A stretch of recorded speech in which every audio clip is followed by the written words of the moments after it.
Example number 5 को solve करते हैं। तो एग्जाम्पल नंबर 5 के अंदर आपको दो इक्वेशन दिख रही होगी। इन दोनों इक्वेशन को हम इस तरह से मान लेते हैं कि हमें फर्स्ट इक्वेशन को हमने इक्वेशन नंबर 1 मान लिया, सेकंड इक्वेशन को हमने इक्वेशन नंबर 2 ले लिया यहाँ पे। अब हम क्या करेंगे, इक्वेशन नंबर 1 को सोल्व करना शुरू करेंगे यहाँ से।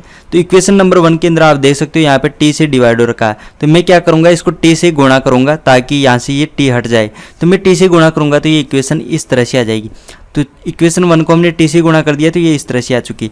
अब आपने देखा होगा कि अब तक हमने जितने भी एग्जाम्पल पढ़े थे उसके अंदर d के साथ में गुणा में t नहीं था, लेकिन यहाँ पे d के साथ में गुणा में t आ गया। तो इस t को हटाएंगे तभी इसको सोल्व कर सकते हैं। तो t को कैसे हटाएंगे, तो इसके लिए कोई डायरेक्ट तरीका नहीं है। हम क्या करेंगे, मानेंगे।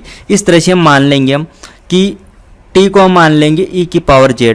तो जैसे e की पावर z मानेंगे तो हमारा पास क्या होगा, t d होता है उसको हम क्या बोलेंगे, d1 बोल देंगे। ये कैसे बोलेंगे, तो यहाँ पे क्या होगा कि इसका मीनिंग क्या होता है, टी डी का मतलब क्या होता है, T upon T equal T D upon D T. इसका मीनिंग ये होता है। इसको हम क्या कहते हैं, ये कहते हैं यहाँ पे ये। और ये किसके बराबर है, डी अपॉन डी जेड के, क्योंकि जेड के पदों में हमने मान लिया तो ये जेड में बदल गया इस तरह से, डी अपॉन डी जेड। और डी अपॉन डी जेड के बराबर है तो हम क्या कहेंगे, डी अपॉन डी जेड को तो हम D1 बोल रहे हैं, इसका मतलब ये D1 के बराबर है। लेकिन ये कैसे आया है ये मैं आपको प्रूव करके दिखा देता हूँ यहाँ पे। तो हमारे पास क्या, हमने ये माना है यहाँ पे, तो ये माना है तो मैं क्या करूँगा, t इक्वल टू ई की पावर जेड हमने मान लिया। इसका अवकलन करूँगा मैं जेड के सापेक्ष। तो जेड के सापेक्ष अवकलन करेंगे तो क्या आएगा हमारे पास, या इसका डायरेक्ट अवकलन कर देंगे हम तो क्या आएगा हमारे पास, यहाँ पे क्या आएगा dt आएगा, और यहाँ पे क्या आएगा ई की पावर जेड, और यहाँ पे डी जेड आएगा।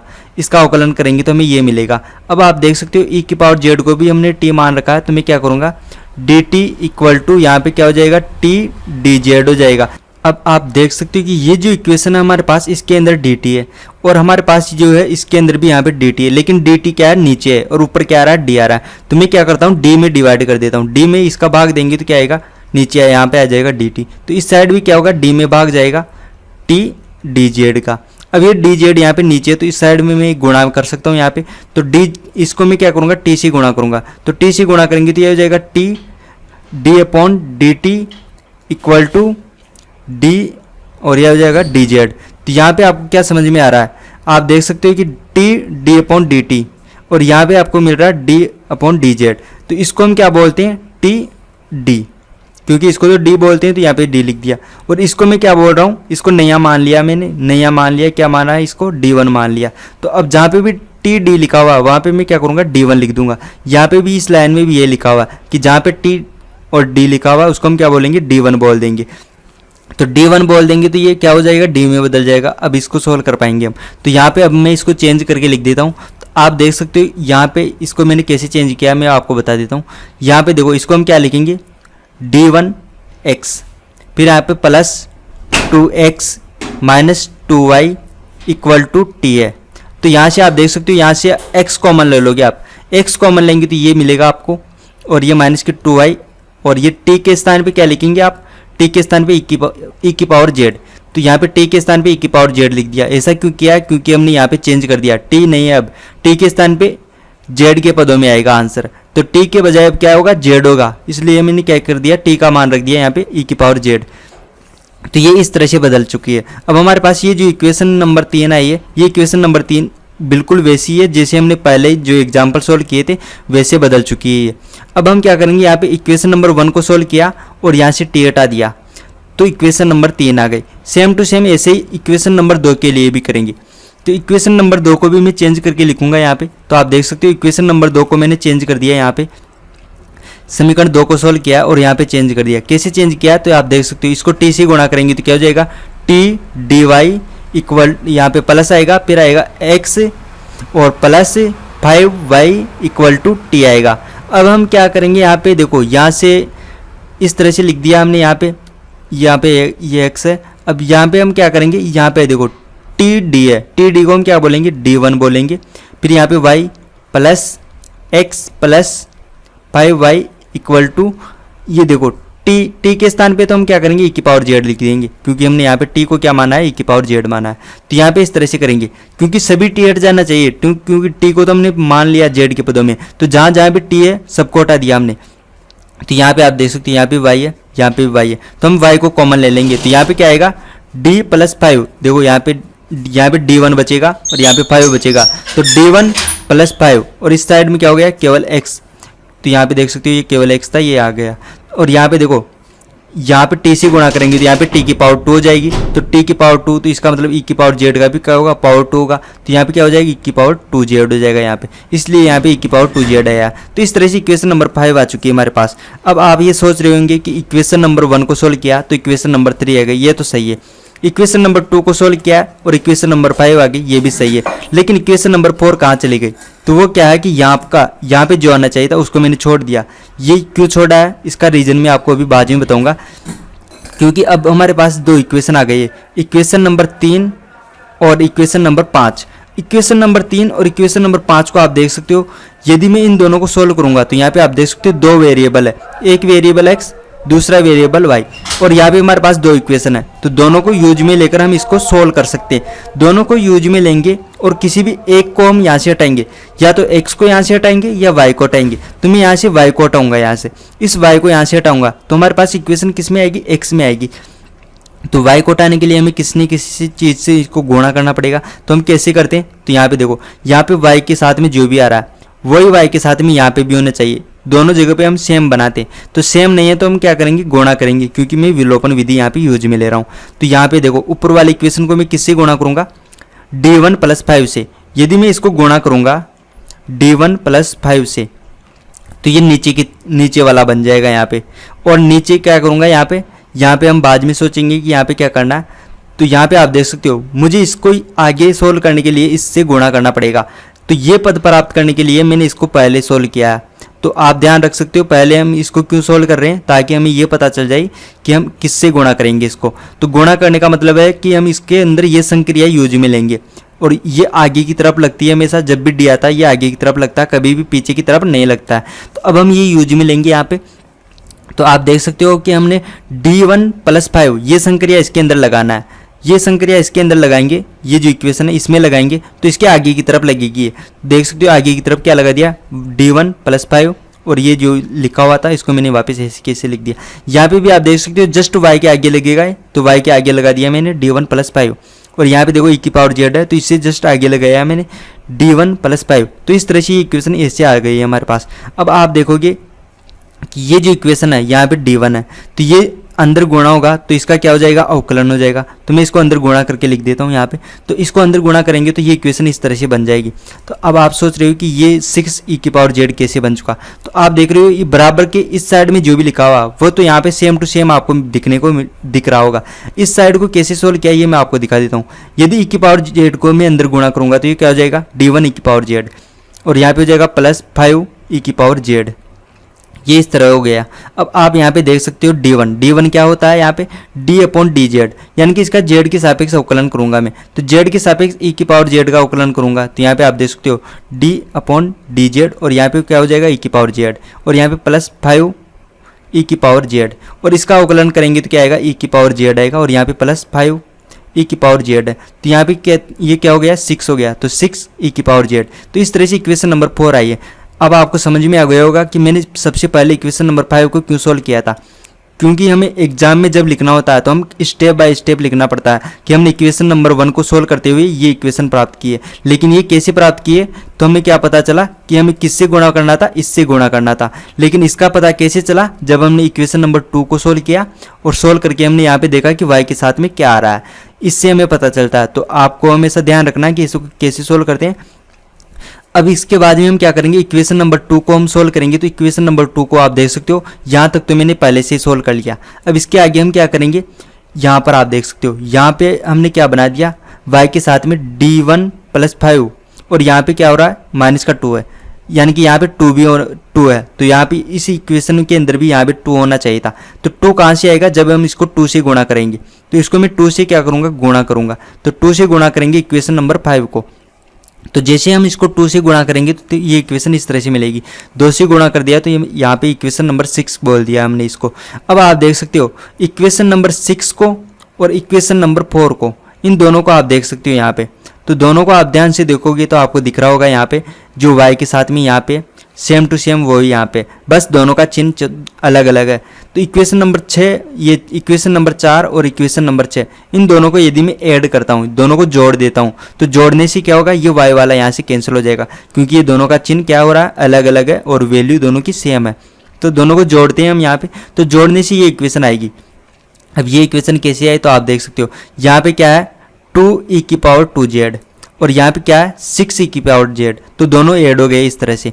और इस साइड में क्या है, बराबर की इस साइड में यहाँ पे देखो y के साथ में जो भी आ रहा है, यहाँ पे y के साथ में वो सब सेम आ रहा है, लेकिन चिन्ह अलग अलग है, तो ये दोनों तो एक दूसरे को कैंसिल करके जीरो हो जाएंगे। तो ये y वाला और ये y वाला ये तो कैंसिल हो जाएगा। तो इस साइड हमारे पास क्या बचा, d1 + 5 d2 + 2, तो आप देख सकते हो d1 + 5 d2 + 2, लेकिन इसके साथ में x आ रहा है, तो x को तो मैंने कॉमन करके बाहर लिख रखा है। तो ये 2 कहाँ से आया, ये 2 6 वाले इक्वेशन से, यहाँ पे इसको ऐड करेंगे तब क्या होगा, ये 2 ऐड हो जाएगा यहाँ पे, और ये 6 तो बाहर आ गया। तो इस तरह से ये इक्वेशन आई है हमारे पास। सबसे ज़रूरी है ये इक्वेशन आना, ये इक्वेशन आने के बाद ही हमारा क्वेश्चन सोल्व होता है। तो ये इक्वेशन कैसी आई है आपको समझ में आ गया होगा। अगर नहीं समझ में आया है तो एग्जाम्पल नंबर 1 देखना। एग्जाम्पल नंबर 1 के लास्ट के अंदर मैंने आपको इसको समझाया कि ये इक्वेशन कैसे प्राप्त करते हैं। हो सकता है शायद यहाँ पे आपको समझ में नहीं आ रहा हो, क्योंकि मैंने सबसे पहले इक्वेशन नंबर 5 प्राप्त कर लिया, फिर बाद में मैंने ये प्राप्त किया, तो हो सकता नहीं आया हो समझ में। तो एग्जाम्पल नंबर 1 देख लेना, आपको ज़रूर समझ में आएगा। अब आप देख सकते हो यहाँ पे ये जो इक्वेशन है, यहाँ पे इन दोनों को मैं गुणा करूँगा, तो गुणा करने से ये इक्वेशन इस तरह से बदल जाएगी। तो यहाँ पे इनको गुणा किया तो मैंने क्या हो गया, d1⁻² हो गई +7d1 हो गया, और इस तरह क्या हो गया +12 आ गया इसको सोल्व करने से। और यहाँ पे आप देख सकते हो ये सेम टू सेम यहाँ पे आ चुका। अब ये जो इक्वेशन आई है यहाँ पे, इस इक्वेशन को सोल्व करना हमने सीखा था चैप्टर नंबर 5 के अंदर। चैप्टर नंबर 5 के अंदर हमने इस तरह के क्वेश्चनों को सोल्व करना सीखा था जिसके अंदर ऐसा आते हैं। तो अब हम यहाँ पे चैप्टर नंबर 5 की तरह से इसको सोल्व करेंगे। तो वहाँ पे हम क्या करते थे, CF और PI ज्ञात करते थे। तो उनके लिए हम क्या करेंगे, सबसे पहले इसका फंक्शन ऑफ D लिखेंगे। फंक्शन ऑफ D क्या होता है, जो यहाँ पे परतंत्र चर के गुणा में आता है। परतंत्र चर क्या है, यहाँ पे x है। ये कैसे पता चला, यहाँ पे आप देख सकते हो, यहाँ पे D के साथ में ये जो भी आता है ये परतंत्र चर होता है। यहाँ पे मैं आपको दिखा सकता हूँ, यहाँ पे हम इस तरह से लिखते हैं dy/dx। यदि हम ऐसा लिख रहे हैं तो ये तो क्या होता है, परतंत्र चर होता है, और ये स्वतंत्र चर। जिसका अवकलन करते हैं वो परतंत्र चर, और जिसके सापेक्ष अवकलन करते हैं वो स्वतंत्र चर होता है। तो यहाँ पे देखो परतंत्र चर था x, तो x के साथ में जो भी आएगा वो क्या होगा, यहाँ पे इसका होगा फंक्शन ऑफ D। तो यहाँ पे इसका फंक्शन ऑफ D इस तरह से लिख सकता हूँ। तो यहाँ पे हम D के बजाय क्या लिखेंगे, D1 लिखेंगे, क्योंकि हमारा यहाँ पे जो चल रहा है वो D1 में चल रहा है। तो D1 के रूप में हमने इसको लिख दिया। अब हम इसकी सहायक समीकरण लिखेंगे। तो सहायक समीकरण क्या होती है, फंक्शन ऑफ m = 0। तो यहाँ पे आप देख सकते हो फंक्शन ऑफ m = 0। तो यहाँ पे आप देख सकते हो ये फंक्शन है, ये फंक्शन यहाँ पे आता है। तो आप देख सकते हो यहाँ पे यदि D1 के स्थान पे मैं क्या कर दूँ, m लिखता हूँ और उसको 0 के बराबर लगाता हूँ, तो मुझे क्या मिलती है, सहायक समीकरण। तो हम कर देते हैं यहाँ पे, जहाँ पे D1 है वहाँ पे हमने क्या लिख दिया, m लिख दिया। तो ये इक्वेशन आ चुकी है। आप देख सकते हो यहाँ पे क्या हो जाएगा, m का x² हो जाएगा, यहाँ पे क्या हो जाएगा 7m हो जाएगा यहाँ पे, और यहाँ पे देखो 12 है, तो 12 तो ऐसे कैसे आ चुका है, और इसको हमने क्या कर दिया, 0 के बराबर में कर दिया। तो इस तरह से हमें सहायक समीकरण मिल चुकी है। अब इसको हम सोल्व करेंगे तो m के 2 मान मिलेंगे। तो आप इसको गुणनखंड करके सोल्व कर सकते हो या श्रीधर आचार्य विधि से सोल्व कर सकते हो, वो आपकी इच्छा है आप कैसे सोल्व करोगे। तो इसको सोल्व करने के बाद हमें m के 2 मान मिलेंगे, -3 और -4। m के मान हमें यहाँ पे मिल चुके हैं। अब m के मान मिलने के बाद हम क्या करते थे, इसका CF लिखते थे। तो अब आगे नेक्स्ट पेज में हम क्या करेंगे, इसका CF लिखेंगे। तो आप देख सकते हो अब तक हमने क्या प्राप्त किया, हमने ये इक्वेशन प्राप्त कर ली थी विलोपन विधि से, तो ये इक्वेशन मिली थी। इसके बाद में हमने इसका फंक्शन ऑफ D प्राप्त किया था, तो वो इस तरह से मिला था हमने D1 के रूप में। और उसके बाद में हमने इसके सहायक समीकरण को सोल्व किया था, तो हमें m के मान ये मिला था। तो m के मान की सहायता से हमें क्या मिलेंगे, CF लिखेंगे इसका। तो CF होगा इस तरह से। तो ये हो गया इसका CF के बाद में हम क्या करेंगे, PI ज्ञात करते थे। तो PI का जो फॉर्मूला होता है वो हम यहाँ पे यूज में लेंगे। तो PI का फॉर्मूला हमने यहाँ पे यूज में ले लिया। क्या होता है मैं आपको दिखा देता हूँ। वो फॉर्मूला होता है 1/फंक्शन ऑफ D, और यहाँ पे आता है Q का मतलब है राइट हैंड साइड में जो भी होता है। यहाँ पे राइट हैंड साइड में क्या हमारे पास जो है इक्वेशन ये है, और इसके अंदर फंक्शन ऑफ D क्या आ रहा है हमारे पास ये। यहाँ पे देखो फंक्शन ऑफ D1 है, इसलिए यहाँ पे D1 लिखा है। यहाँ पे सूत्र में क्या होता है, D होता है, तो यहाँ पे D1 लिखना चाहिए हमें। तो यहाँ पे नीचे का आएगा फंक्शन ऑफ D1 आएगा। तो इस सूत्र को यूज में ले लिया हमने यहाँ पे। तो हमें ये इक्वेशन मिली है। अब इसको सोल्व करेंगे हम, तो सोल्व करने के लिए हम क्या करेंगे, यहाँ पे जब भी प्लस या माइनस होता है तो हम उसको अलग अलग करके लिख सकते हैं। तो मैं इसको अलग अलग करके लिख देता हूँ यहाँ से। तो हमने इसको इस तरह से लिख दिया, तो आप देखो कि ये 6 है, 6 को मैंने बाहर निकाल दिया। तो आप ऐसा कर सकते हो, ये जो क्या होता है, इस तरह से पी आई ज्ञात करते हैं हम। तो 6 जो कांस्टेंट होता है उसको हम बाहर कर सकते हैं। तो कांस्टेंट को मैंने बाहर निकाल दिया। यहाँ से भी कांस्टेंट था 2, तो इसको भी मैंने बाहर निकाल दिया। और जब भी e की पावर के रूम में आता है इस तरह से, तो उसको सोल्व करने के लिए हम क्या करते हैं, d का मान रख सकते हैं। यहाँ पे देखो e की पावर z है तो हम d का मान क्या रखेंगे, यहाँ पे d का मान 1 रखेंगे। यहाँ पे e की पावर 2z है तो d का मान क्या रखेंगे, d का मान हम 2 रखेंगे। अब ये मुझे कैसे पता चला कि ये कैसे क्या, तो आप चैप्टर नंबर 5 पढ़ना तभी आपको समझ में आएगा। फिर भी मैं आपको बता देता हूँ, e की पावर यहाँ पे z है तो z के साथ में जो भी गुणा में वही d का मान होगा, लेकिन ये हमेशा नहीं होता। ये आप चैप्टर नंबर 5 पढ़ोगे तभी आपको अच्छे से समझ में आएगा। तो उसके बिना तो ये चैप्टर पढ़ना पॉसिबल ही नहीं है। तो चैप्टर नंबर 5 पढ़ लेना एक बार आप। तो यहाँ से देखो पी आई को सोल्व करेंगे। अब हम यहाँ पे इस इक्वेशन को आगे, तो हमें पी आई का मान मिलेगा इस तरह से। तो ये यहाँ पे हमें पी आई मिल चुका है। पी आई के बाद हम क्या करेंगे, आंसर लिखेंगे। आंसर कैसे लिखेंगे, x equal to C F plus P I, इस तरह से। ये आंसर ऐसे कैसे होता है, तो सी एफ और पी आई को ऐड करने से आंसर आता है। लेकिन इस साइड में क्या आएगा, x। ये कैसे पता चला हमें x आएगा, तो यहाँ पे आप देख सकते हो जो हमारा क्वेश्चन है ये इक्वेशन है, इसके अंदर हमारे पास क्या आ रहा है, x आ रहा है। और x क्या है, परतंत्र चर। तो यहाँ पे क्या आता है, परतंत्र चर। आप देख रहे होगे कि परतंत्र चर तो y भी है, लेकिन हमारे पास इक्वेशन में केवल x है, इसलिए हम क्या कर रहे हैं, x के बराबर में लिख रहे हैं इसको। तो इस तरह से यहाँ पे हम क्या करेंगे, सी एफ और पी आई को ऐड करेंगे तो x का मान आएगा। तो यहाँ पे आप देख सकते हो मैंने सी एफ और पी आई को ऐड कर दिया, तो हमें यहाँ पे x का मान आ चुका है। आप देख सकते हो यहाँ पे ये जो सी एफ था और ये पी आई था, दोनों को मैंने यहाँ पे ऐड करके लिखा है। तो ये हमारे पास x का मान हो गया। ये हो गया हमारे पास इसका पहला आंसर। लेकिन यहाँ पे आप ध्यान रखना, अभी तो इसको और भी चेंज करूंगा मैं आगे, क्योंकि ये आंसर किस में आ रहा है, जेड के पदों में आ रहा है। और हमारा आंसर किस में आना चाहिए, टी के पदों में आना चाहिए, क्योंकि हमने क्या माना था, टी इक्वल टू ई की पावर जेड। तो जहाँ पे ई की पावर जेड होगा वहाँ पे मैं क्या लिख दूंगा, टी लिख दूंगा, तब हमारा पास असली आंसर आएगा। अभी तो ये केवल नॉर्मल आंसर है, ये सही आंसर नहीं है, इसको चेंज करेंगे हम आगे। अब हमारे पास x आ चुका है। x के बाद में हम क्या करेंगे, ये लास्ट में चेंज करेंगे, हम पहले चेंज नहीं करना है, इसको लास्ट में करना है। तो x आ चुका है। अब हम प्राप्त करेंगे y। तो y कैसे ज्ञात करेंगे, तो हमारे पास दो इक्वेशन है। यहाँ पे आप देख सकते हो इक्वेशन नंबर 3 और इक्वेशन नंबर 5। ये इक्वेशन हमने प्राप्त की थी, यहाँ से हम y प्राप्त करेंगे। हमने यहाँ से क्यों करना है, क्योंकि अब इससे पहले जब भी हम करते थे तो हम क्या करते थे, क्वेश्चन से करते थे। लेकिन यहाँ पे हम क्वेश्चन से नहीं कर सकते। क्यों नहीं कर सकते, क्योंकि हमने क्या माना था, t इक्वल टू ई की पावर जेड माना था। और ये मानने से हमारा क्वेश्चन बदल गया था। बदल के कैसे हो गया था, ऐसे हो चुका था, इक्वेशन नंबर 3 और इक्वेशन नंबर 5 के रूप में बदल चुका था। तो ये बदलने के बाद ये हुआ है, तो इसलिए हम इक्वेशन नंबर 3 और 5 से ही इसको सोल्व करने की कोशिश करेंगे। तो यहाँ पे आप देख सकते हो हमारे पास x का मान है जेड के पदों में। और यहाँ पे देखो, यहाँ से मैं y ज्ञात करना चाहता हूँ, तो y कहाँ से हमें मिलेगा। यहाँ से यदि मैं y ज्ञात करूँगा तो देखो x का मान तो मैं यहाँ से रख दूंगा, और यहाँ पे देखो y मिलेगा क्या, y नहीं मिलेगा। यहाँ पे क्यों नहीं मिलेगा, क्योंकि y अंदर गुणा होगा तो ये क्या हो जाएगा, y का अवकलन। और y का अवकलन तो हमारे पास नहीं है तो क्या होगा, इससे हमें आंसर नहीं मिलेगा। तो इसको यूज में लेंगे हम। यहाँ पे y मिलेगा, हाँ यहाँ से y मिल जाएगा। और यहाँ पे देखो ये x अंदर गुणा होगा तो ये अक्ष का अवकलन हो जाएगा। और अक्ष का अवकलन तो हमें आता है, क्योंकि यहाँ पे अक्ष हमारे पास है, तो इसका अवकलन करके हम x का अवकलन प्राप्त कर सकते हैं। तो हमें यहाँ पे समझ में आ चुका है कि हमें इक्वेशन नंबर 3 से आगे सोल्व करना पड़ेगा। तो ये इक्वेशन नंबर 3 से सोल्व करेंगे तो हमें क्या चाहिए, हमें d1x चाहिए। d1x का मतलब क्या होगा, d upon D Z x, क्योंकि d1 का मतलब क्या था, d अपॉन डी जेड था। तो d अपॉन डी जेड यानी कि d1x में यहाँ से ज्ञात करूंगा, क्योंकि हमें इसकी जरूरत पड़ेगी। यहाँ पे आप इक्वेशन नंबर 3 से ये देख सकते हो। तो यहाँ से मैं ज्ञात कर लेता हूँ। तो मैं ये जो इक्वेशन है x वाली, इसमें z से अवकलन करूंगा इसका। तो z के सापेक्ष इसका अवकलन करूंगा तो मुझे क्या मिलेगा, d1x मिलेगा। तो d1x का मान हमें इस तरह से मिल जाएगा अवकलन करने से। अब ये जो इक्वेशन नंबर 3 है, इससे हम y ज्ञात करेंगे, तो इसको पक्षांतरण करके मैं आगे लिखूंगा यहाँ पे। तो ये इक्वेशन नंबर 3 है, इसको मैं यहाँ पे पक्षांतरण करके यहाँ पे इस तरह से लिख सकता हूँ यहाँ पे। तो आप देख सकते हो इक्वेशन नंबर 3 को मैंने यहाँ पे पक्षांतरण करके लिख दिया। तो यहाँ पे जो 2y था, 2y को तो मैंने इस साइड भेज दिया, इसलिए प्लस हो गया। और e की पावर z इस साइड आएगा तो माइनस हो गया। तो आप देख सकते हो e की पावर z तो माइनस हो गया और 2y प्लस हो चुका है। अब यहाँ पे हम वैल्यू पुट करेंगे।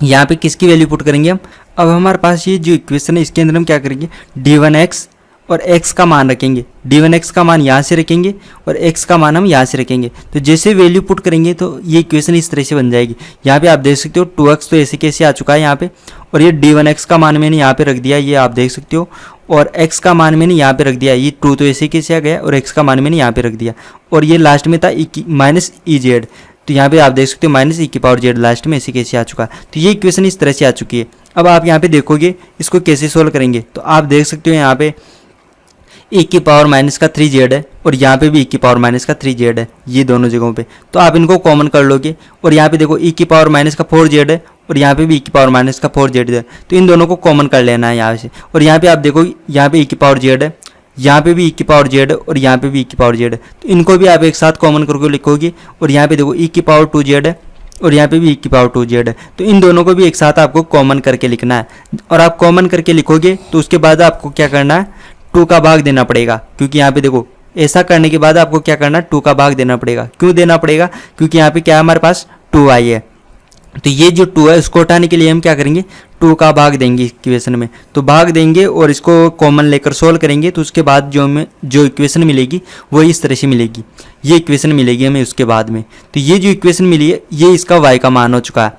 तो आप देख सकते हो हमने x भी प्राप्त कर लिया और y भी प्राप्त कर लिया, लेकिन आप समझ सकते हो यहाँ पे कि ये जो आंसर है वो हमारा आंसर नहीं है, क्योंकि यहाँ पे ये आ रहा है जेड के पदों में और ये आ रहा है हमारे पास ये भी जेड के पदों में। हमारा आंसर आना चाहिए टी के पदों में, क्योंकि हमने क्या माना था, टी इक्वल टू ई की पावर जेड माना था।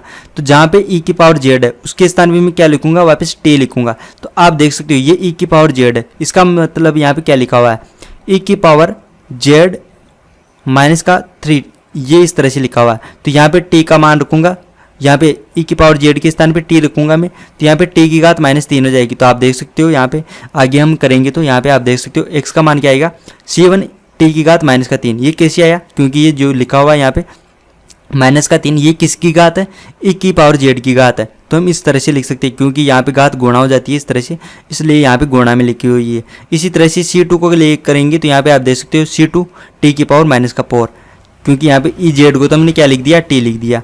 फिर इसी तरह से आगे और इसके लिए हम सोल्व करेंगे, तो यहाँ पे आप देख सकते हो x का मान हमें इस तरह से मिलेगा। अब इसके बाद में हम क्या करेंगे, y के लिए भी सोल्व करेंगे। तो हमारे पास क्या है, y के लिए इक्वेशन ये है, तो y को सोल्व करेंगे तो हम क्या करेंगे, जहाँ पे हमारे पास e की पावर जेड होगा, क्योंकि e की पावर जेड होगा उसको हम क्या लिखेंगे, t। तो यहाँ पे जहाँ पे भी e की पावर जेड उसको हम क्या करेंगे, t लिखेंगे। तो जैसे t लिखेंगे तो हमें ये इक्वेशन मिलेगी, यहाँ पे y की इक्वेशन। तो आप देख सकते हो ये पूरी इक्वेशन t में आ चुकी है और ये जो पूरी इक्वेशन है ये भी t में आ चुकी है। तो अब हमारा जो आंसर हो जाएगा यहाँ पे, क्योंकि यहाँ पे आप देख सकते हो कि जहाँ पे e की पावर जेड था वहाँ पे हमने क्या लिख दिया, यहाँ पे t लिख दिया। तो यहाँ पे आप देख सकते हो ये जो पहला पद है ये यहाँ पे लिखा हुआ है यहाँ पे, और ये जो दूसरा पद है t की पावर जेड वाला ये भी यहाँ पे आ चुका है, और ये पद है यहाँ पे 2/15 वाला, इसको मैंने यहाँ पे पहले लिख दिया, और ये जो माइनस वाला है इसको मैंने यहाँ पे लास्ट में लिख दिया। तो इस तरह से लिख सकते हो आप, कोई फर्क नहीं पड़ता, प्लस माइनस को एक दूसरे से साथ चेंज कर सकते हैं हम यहाँ पे। तो इस तरह से हमारे पास x का मान भी आ चुका और y का मान भी आ चुका। तो ये हो गया हमारे पास एग्जाम्पल नंबर 5 का आंसर। क्योंकि ये आंसर क्यों आया, क्योंकि ये t के पदों में, ये दोनों हमारा आंसर नहीं था। क्यों नहीं था, क्योंकि ये जेड के पदों में था। तो इस तरह से हम एग्जाम्पल नंबर 5 को सोल्व कर सकते हैं।